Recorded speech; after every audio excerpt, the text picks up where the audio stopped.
लोग आते हैं वो किस स्पोर्ट्स में ज़्यादा इंजरीज होती हैं, किस तरह के लोग ज़्यादा आते हमारे हैं? पास वैसे तो सभी गेम्स के लोग आते हैं, लेकिन देखा जाए तो जो सर्जरीज के हिसाब से आते हैं मैक्सिमम रेसलर्स हमारे पास आते हैं। आसपास के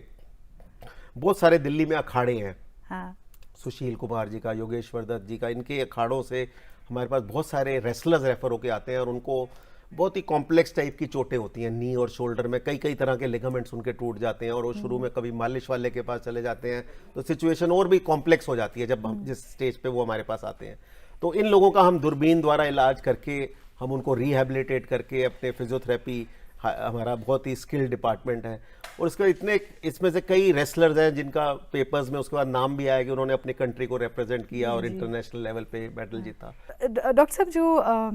ये आर्थ्रोस्कोपी आई है जिसको आप दूरबीन की सर्जरी कह रहे हैं, इससे तो बहुत फर्क पड़ा होगा आपकी फील्ड में खास तौर पे। हाँ, इससे एक्चुअली ये बड़ी प्रिसीजन सर्जरी है। इसको अब कोई, ये एक जैसे कहते हैं कहीं पे निगाहें कहीं पे निशाना वाली सर्जरी होती है कि आप देख कहीं पे रहे हो और मतलब अंदर स्कोप डाल के आप टीवी पे देख रहे हो, तो it requires a special type of hand eye coordination. तो ये ओपन सर्जरी की तरह नहीं है जहां आपने कुछ सर्जरीज की और आप एकदम कुशल हो सकते हैं। यहाँ पे कई सालों के एक्सपीरियंस के बाद आप कुशल होते हैं, तो इसलिए इसमें एक लेवल ऑफ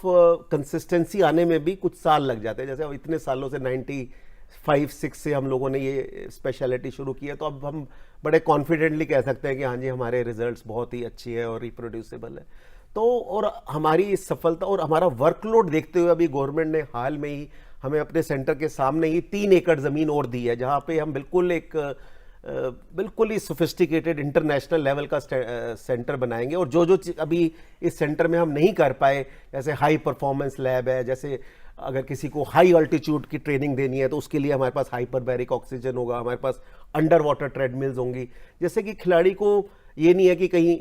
हाई अल्टीट्यूड में जाके ट्रेनिंग करनी है, उसको वहीं पे ही सब कुछ मिल जाएगा। और हाई परफॉर्मेंस बायोमैकेनिक, बड़ी सोफिस्टिकेटेड तरह के इक्विपमेंट्स हमारे पास अगले 2 साल में, ये 2-2.5 साल में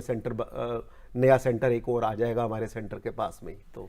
that would be fantastic for all the बिल्कुल वो 110 बेडेड रहेगा, तो बिल्कुल ही उसको, बल्कि हम अपने प्रधानमंत्री जी का जो ये है कि सार्क नेशंस की एक कोऑपरेशन होनी चाहिए, हम चाह रहे हैं कि इसको भी सार्क नेशन की तरह से, कि medical cooperation of SAARC countries की तरह ये प्रपोजल हम गवर्नमेंट को दे रहे हैं, जिससे कि नेबरिंग कंट्रीज के भी ऑलरेडी हमारे पास खिलाड़ी आ रहे हैं, बट एक उसको एक ऑफिशियल